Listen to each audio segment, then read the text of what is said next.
Amén. Hermoso tiempo, hermoso momento, estar en la presencia de Dios, que no tiene comparación. Podemos ir, no sé, al mejor lugar, otro país, otro continente, no sé,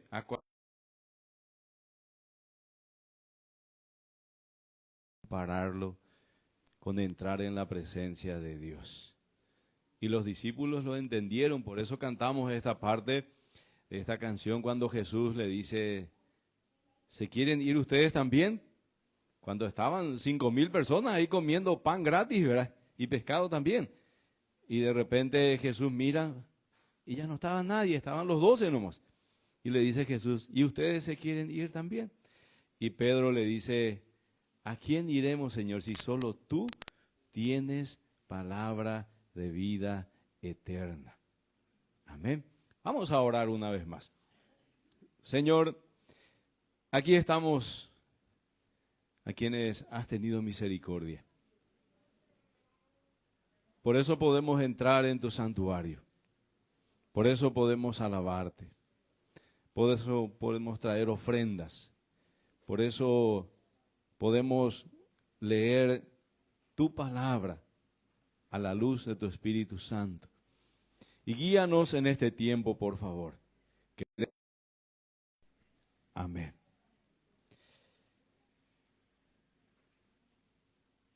Cuando estamos en el momento de la alabanza o alguien da la bienvenida o lee un texto, les puedo decir que el Señor siempre confirma el mensaje.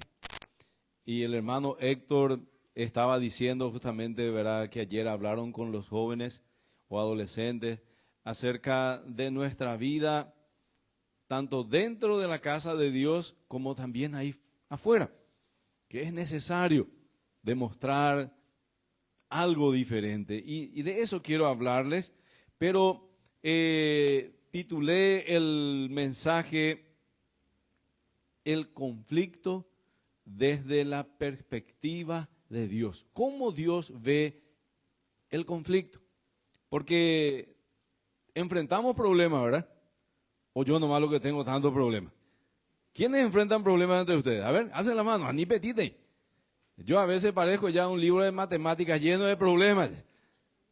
Sí, decía un meme también, de repente, dicen que los esposos tienen química entre ellos, pero mi esposa y yo parece que tenemos matemática porque el problema me mete.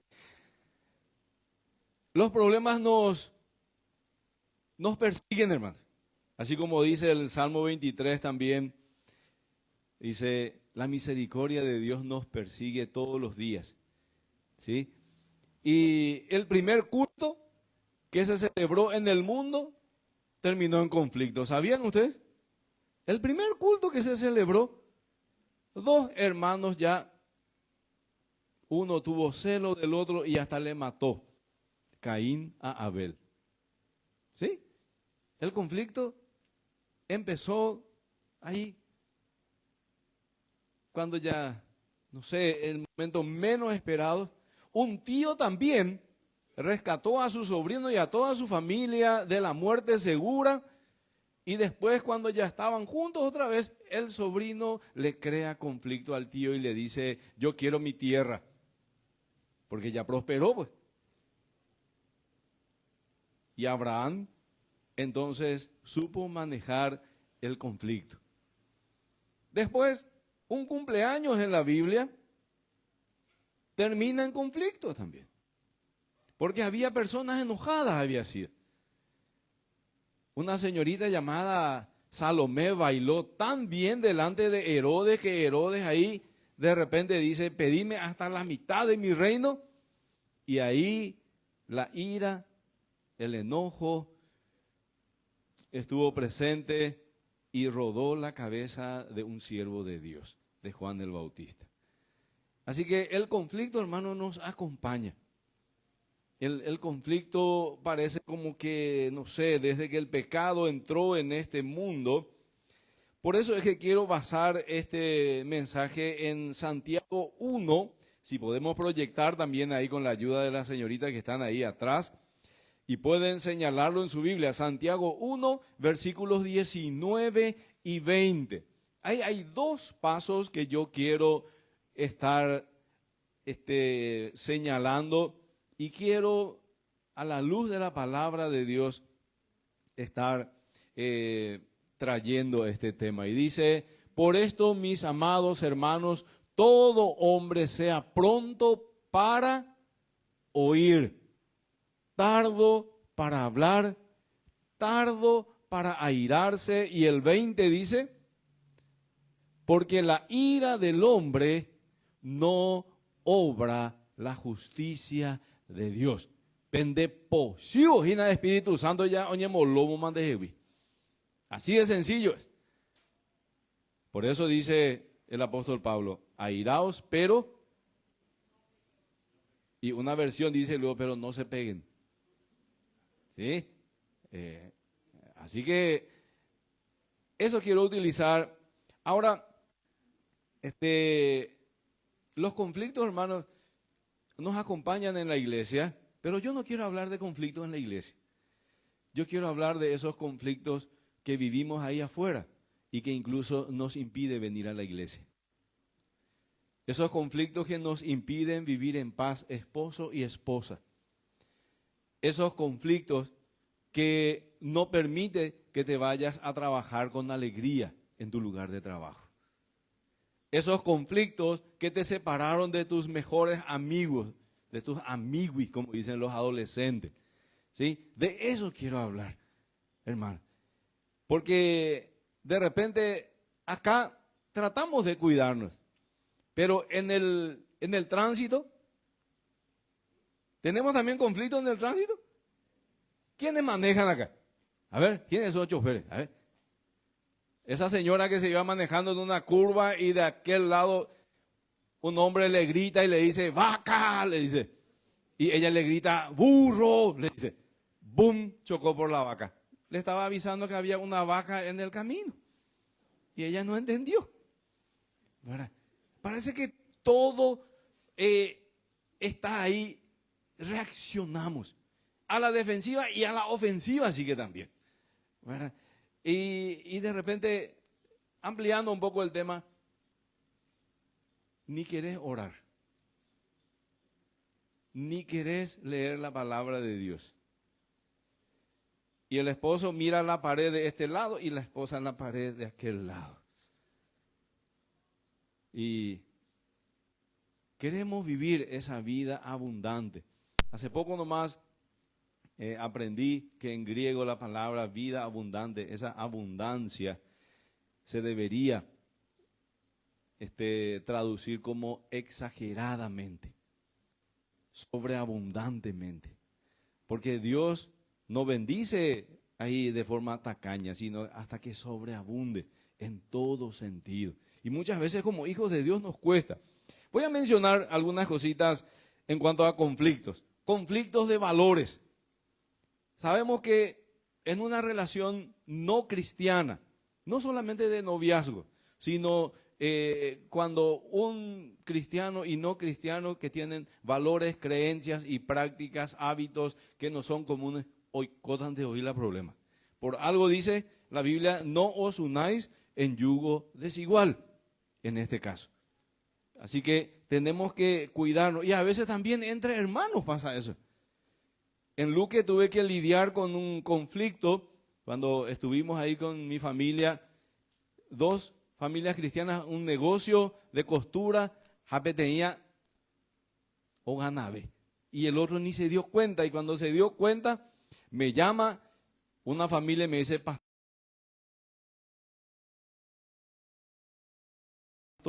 hermano, así me habló la familia, y es cierto, porque es triste que estén así, le digo yo. Y me dice: pastor, yo me fui a hacer negocio, no me fui a evangelizar. Imagínate.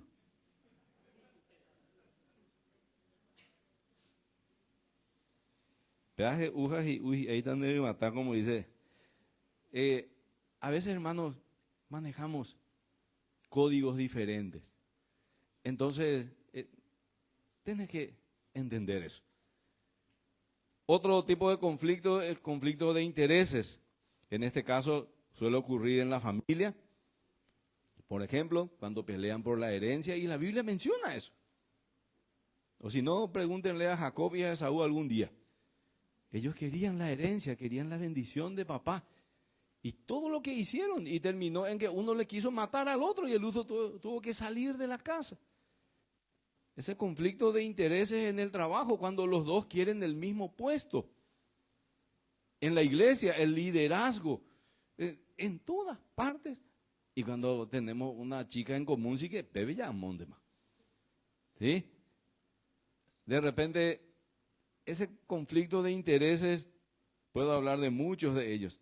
Conflicto por problemas de comunicación o falta de comunicación. O de repente no entendemos bien lo que el otro nos quiere decir. ¿Sí? Ya entendé Curipeixa. Hermano, cuando hablamos tenemos que ser claros. O si no, el conflicto no va a salir de casa. Conflictos de roles. ¿Qué quiere decir conflictos de roles? Cada uno cumple una función, un rol. Como profesional, como papá, como hijo, como alumno, profesor, agente de tránsito, lo que sea en este caso. Y a veces hay conflictos de roles porque un ejemplo claro es, el hijo espera que papá tenga cierta conducta. Y no le está mostrando ese buen ejemplo. Entonces, en casa. Ayer hablamos en un encuentro de matrimonio en la Iglesia de Raíces justamente acerca de eso. ¿Qué estamos comunicando? No es que estamos enseñando. ¿Qué estamos comunicando como padres? Nuestro rol como padres. Porque creo que alguna vez dije aquí también, nuestros hijos no nos escuchan, hermano. Ustedes sabían eso no es nuevo para ustedes, ¿verdad? Mis hijas tampoco me escucharon a nosotros. Yo tengo una hija que es esposa de pastor, la otra tiene 25 años. No te escuchan, hermano. Yo le puedo decir, pero te están filmando. Y tienen tu imagen sin editar, así como sos vos. Preguntarle a tu hijo pequeñito, ¿cómo erupta papá? Igualito te va a hacer. ¿Cómo estornuda mamá? Igualito te va a hacer. Así que vos estás comunicando, hermano. Tu rol es importante en este caso. También conflictos de poder. Podemos ir a casa para hablar de eso. El papá le dice al hijo, mi hijo, te vas a ir al cumpleaños, pero a las 11 de la noche te quiero ver ya aquí en casa. ¿Conocen eso? Mi mamá no me da los permisos. Pero las 11 de la noche, mi hijo, acá vas a estar. Sabemos bien, las 11 empieza recién el cumpleaños. Entre jóvenes, ¿verdad? Y de repente ahí, un guajema a las 10, un guajema a las 11, un guajema a las 12, un guajema a la 1 y recién viene llegando el hijo. ¿Quién está ahí en la sala esperando con un cinto? Y ahí la lucha.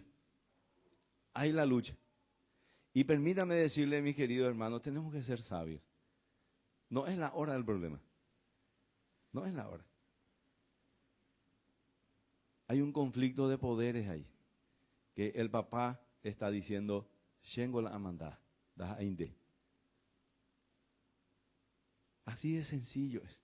Y ni aunque el hijo entre de rodillas y pidiendo perdón. Cuando alguien tiene esa necesidad de someter a otros, ocurre eso, hermano. Ocurre. Y cuidado con eso. Cuidado con eso. Y el último ejemplo que tengo para empezar, el tipo de personalidades. Nosotros conocemos dos tipos de personalidades. El que habla mucho y el que no habla. ¿Verdad? El que habla mucho le dice Erenache y el otro le dice Equinimina. Bueno, nosotros conocemos dos tipos de personas, pero hay tradicionalmente 4 tipos de personalidades que ahora se está subdividiendo y hay 17 tipos de personalidades.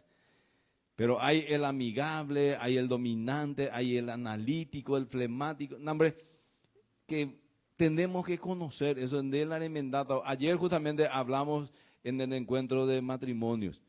¿Por qué muchos matrimonios fracasan? Porque se casan con un desconocido.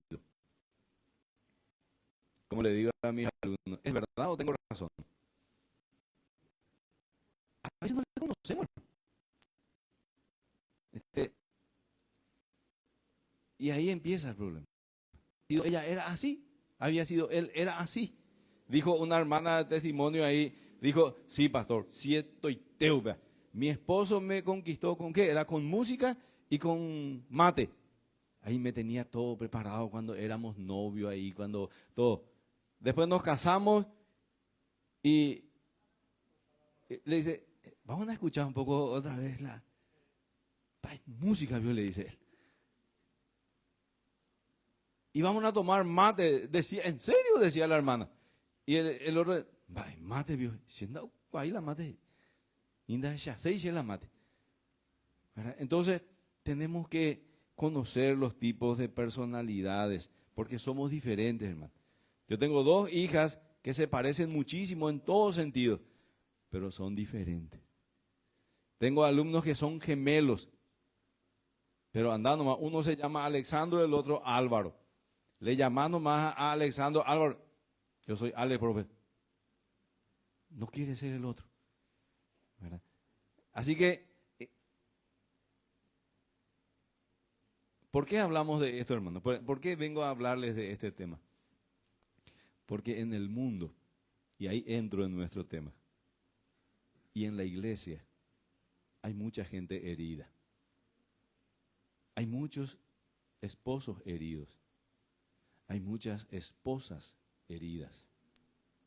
Hay muchos hijos heridos. Y en la iglesia, cantamos recién con el hermano Héctor, ¿a quién iré en necesidad?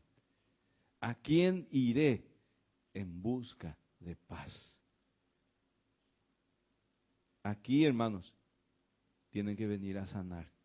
Porque el Señor les prometió que al venir acá, Él llevó sus heridas, Él llevó sus dolores.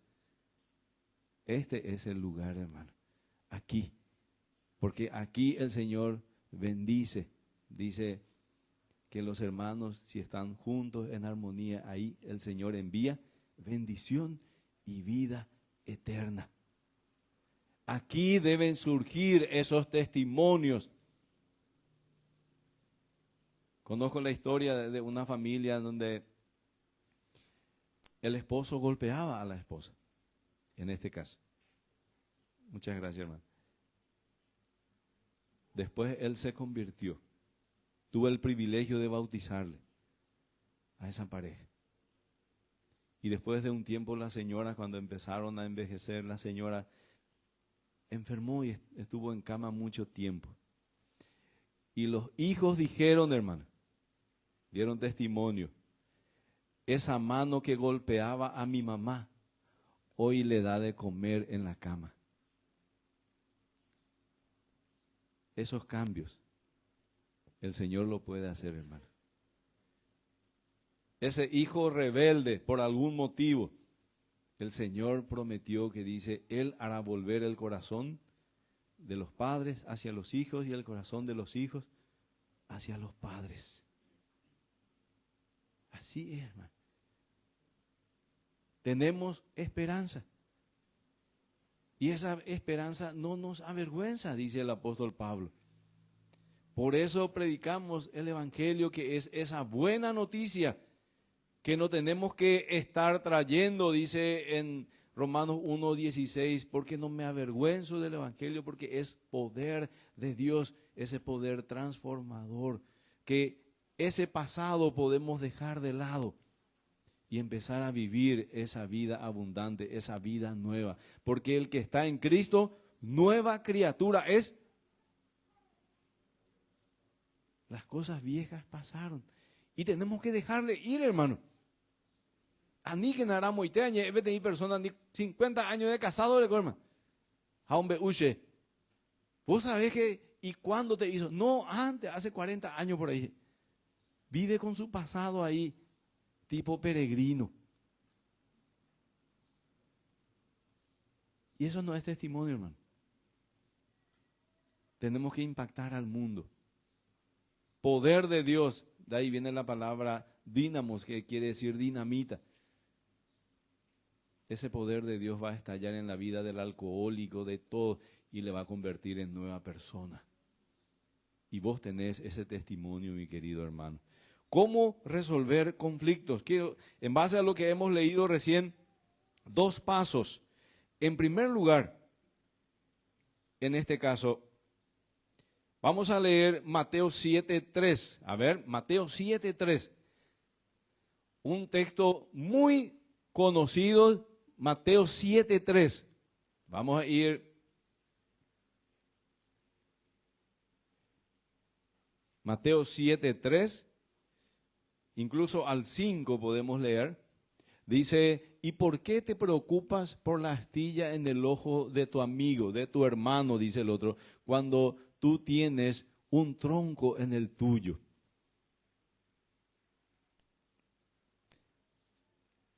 ¿Por qué leo este texto, hermano? Porque para resolver un conflicto, el camino es que vos primero tenés que analizarte. Es fácil echar la culpa al otro. Y todo el mundo. Hasta Adán lo hizo eso. ¿Por qué hiciste? La mujer, a Dios le echó la culpa. Imagínate. Es fácil echar la culpa al otro. Por eso la Biblia dice en 1 de Pedro 5:5, Dios resiste a los soberbios, pero da gracia a los humildes.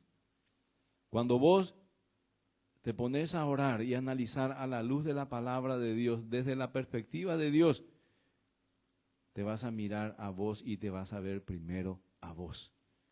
El otro va a quedar en segunda instancia ya. Dios quiere que primero vos te analices en este caso.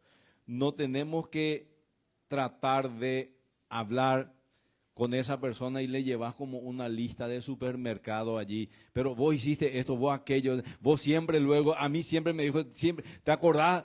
Hermano, nunca te vas a reconciliar con tu esposa. Nunca vas a vivir en paz. Esto tiene que llevarte de rodillas. Anda a tu pieza, a tu aposento, dice, y allí a solas, habla con el Señor. Y allí, así como esta película que dice, la pieza de oración, ¿cómo es que se llama la película? Cuarto de guerra. Ahí, hermanos, empieza a ganar. Y te voy a decir algo más. Yo soy mediador. Yo tengo la carrera de resolución de conflictos. Yo hice en la UEP. Y cuando empezamos, el doctor Bruno Ríos, que fue nuestro instructor, él dijo, quiero que sepan que un conflicto nunca se soluciona. Nunca vas a solucionar. Y nosotros nos miramos todos entre nosotros, ahí estábamos un montón de pastores, entonces dijimos, ¿verdad? Y él dijo, el conflicto es como una bomba de tiempo, una bomba. Que los expertos tienen que saber qué cablecito se tiene que cortar y entonces desactivas y ya no explota la bomba. El conflicto es así también. ¿Qué cablecito tenés que tocar para no discutir más con tu esposa, con tu hijo, con tu vecino? Fui a hablar con una familia, ¿por qué no se van más a la iglesia? Le pregunté. ¿Y saben qué me dijo la señora? No da gusto porque la que canta, canta por la nariz. Es calculamina.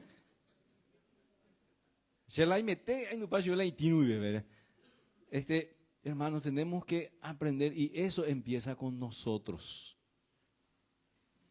Somos tan injustos. Por eso leímos, vemos la paja La pajita que está en el ojo, debe tener feroz viga o esa ari, que nos impide ver.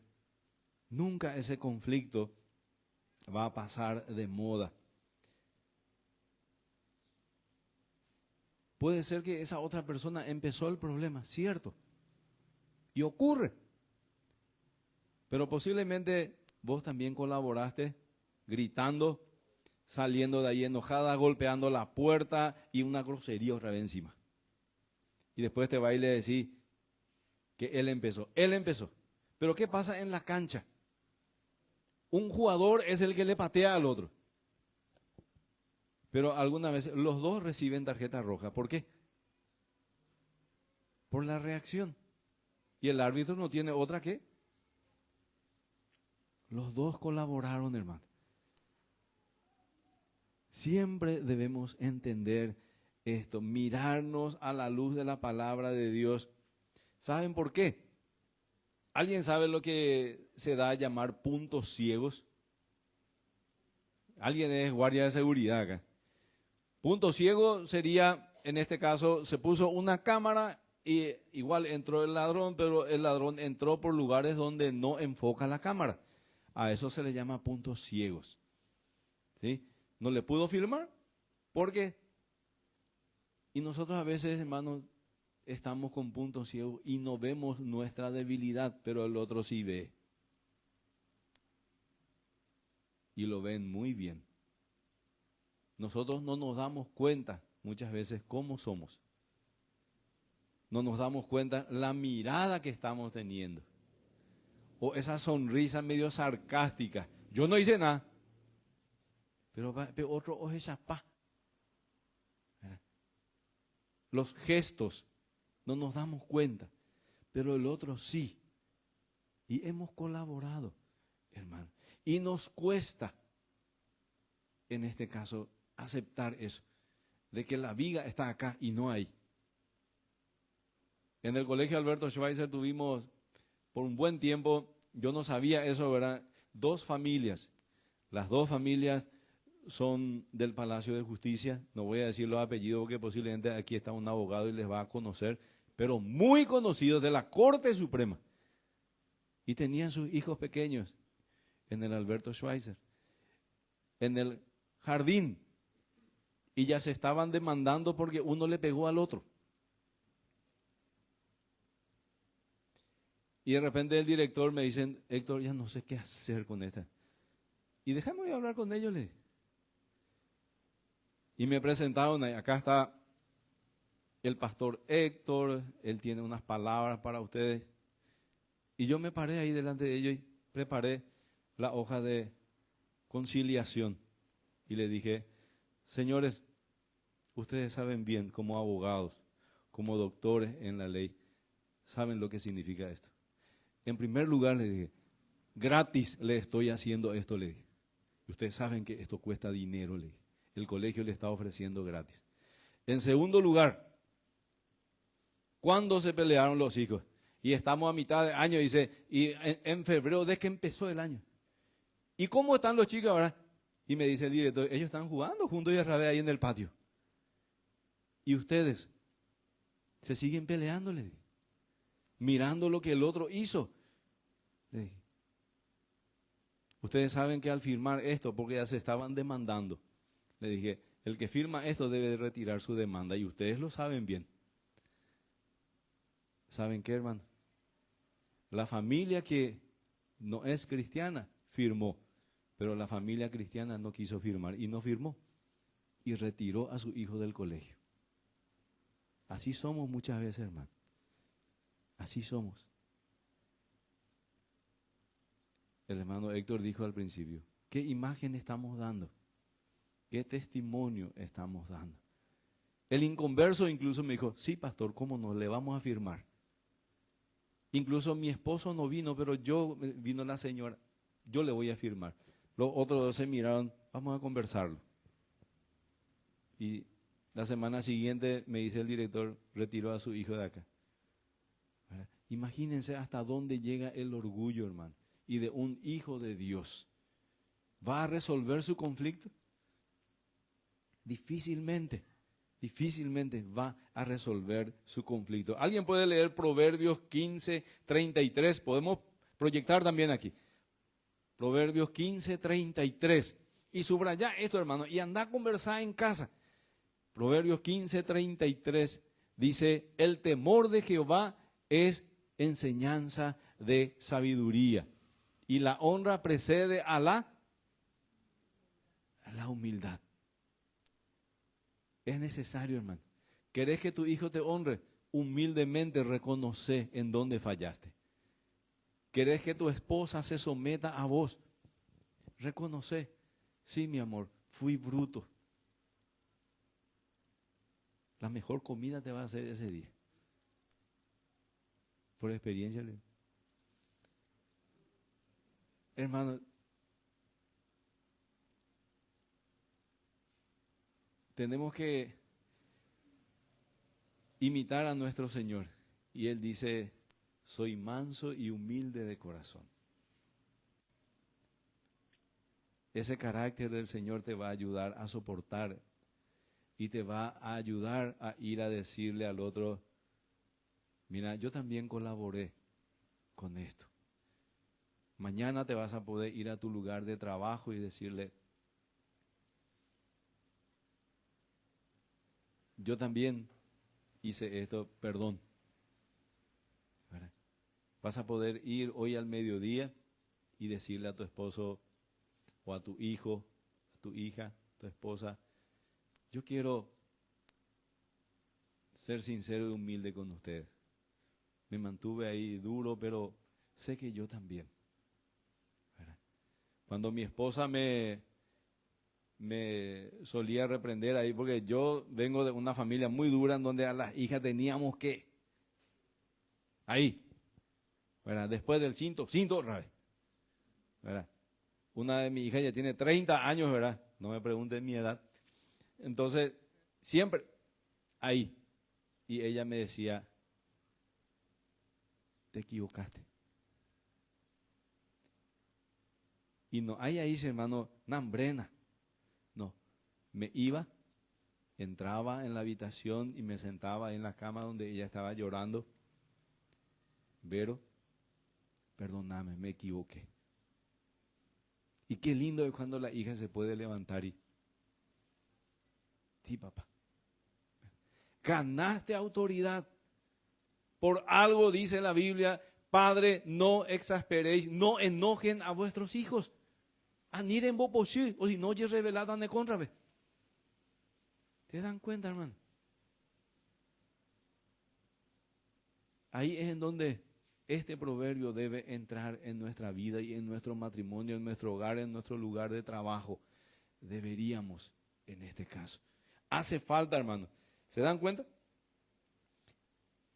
El segundo punto que tiene que ver con esto, cambiar nuestro enfoque cuando vamos a hablar con la persona con quien estamos en dificultades. ¿Qué quiere decir esto? Al principio dije, hay muchas personas heridas. Y aprendete esta oración, este refrán. Las personas heridas hieren. Las personas sanas sanan. Las personas alegres comunican alegría. Las personas que tienen paz comunican paz. Hoy que todo mi dajo vallera hoy. ¿Conocen a esa clase de personas? No sabes si tiene frío o calor. Hermano, sería bueno. Y si sos una de esas personas que están heridas, el Señor tiene ese bálsamo. El Señor tiene esa paz que necesitas. Si te cuesta hablar con tu esposa, si te cuesta hablar con tu hijo, ¿por quién vas a tener más paciencia? Más eran de paciencia, vete dan de paciencia, eran de pedazos. Ahí. Eso una vez le dije a mi esposa, nosotros tenemos 30 años como docentes y esos alumnos nos revientan en la clase. Y después queríamos ir a retar a nuestro hijo. No, Señor, primero voy a tener paciencia por mi hija. Y después voy a salir afuera. Si yo quiero solucionar, debería yo acercarme a la persona y ver su necesidad. Es como ese vendedor. El vendedor viene a tu casa, golpea la mano, vos salís y no te dice, señora, tengo este secador que sale 500.000 guaraníes. No le vas a decir, sino que entra y te habla de la necesidad. Señora, usted como dama, usted como ama de casa, yo tengo algo que le va a ahorrar tiempo, yo tengo hasta que te convence y el último es el precio. ¿Verdad? Así también deberíamos nosotros mirar la necesidad del otro, cambiar tu enfoque. Y ahí vas a empezar, en este caso, a solucionar. En este caso, Filipenses 2, 4 y 5, ahí está el enfoque de nuestro Señor. Que Él incluso no dejó solamente algo como nosotros, Él dejó, dice, el cielo, el ser igual a Dios a venir a hacerse hombre. Y dice en Filipenses, no mirando cada uno por lo suyo propio, sino cada cual también. Hay una versión que dice velar, que es la más correcta en este caso, porque velar viene de la palabra griega skopos, y de ahí viene telescopio, de ahí viene microscopio, el mirar la necesidad del otro. Y ahí vas a cambiar, eres yatalan de poshig, cuando te das cuenta que el otro. Por eso leímos en principio que seamos tardos para hablar y pronto para oír. Fíjate en la necesidad del otro, hermano. Algo pasó. Y con este ejemplo voy terminando. Un esposo empezó a quejarse de su esposa porque su esposa ya no era como antes, ya esto y aquello, no había intimidad, que esto. Y entonces, después de unos años se va y le dice, ya gestioné todo el divorcio y acá está la hoja y ya no hace falta, vos me firmás y esto ya pasamos a la instancia que corresponde. Entonces la esposa le mira bien al esposo y le dice, te voy a dar el divorcio, pero solamente te voy a pedir una cosa. ¿Qué querés? Chavila, o manda sea. ¿Qué querés? Y le dice, yo quiero que nuestro hijo, que es adolescente, tenga una buena imagen de vos. Y te pido un mes. Y me gustaría que cada mañana cuando vas a ir al trabajo, me alces de la cama y me lleves upa hasta la puerta y te despidas ahí. Eso quiero que vea nuestro hijo. Eso quiero que vea nuestro hijo. No hay problema, le dice el otro. Y pasó una semana y dos, y le traía, y después, en la última semana, cuando él vuelve a casa, su hijo adolescente le recibe a gritos, ahí le dice, corre pronto a la pieza, papá. Y había fallecido la esposa. Y él no entendía lo que pasaba ahí hasta que encontró allí todos los papeles de análisis, diagnóstico, y ella tenía un diagnóstico de un cáncer galopante terminal, y el doctor le había dicho 1 mes de vida. Y el esposo ni enterado. Porque él se enfocaba a sí mismo. Mis necesidades, no sus necesidades. Y ese enfoque el Señor quiere que tengamos.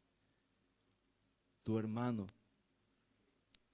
en la fe, tu esposa, tu hijo, tu compañero de trabajo, no es un enemigo.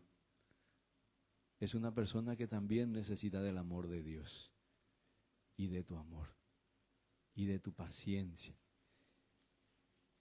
Y el perdón que tiene que ir de la mano de esto no es un camino de sentido único, es de doble sentido. Yo concedo yo pido y el otro también concede y pide. Solamente así, en este caso, lograremos sobrellevar ese momento difícil. Y va a ser un testimonio que los demás van a ver y lo vamos a contar, que con la ayuda del Señor hemos superado esto. Vamos a orar.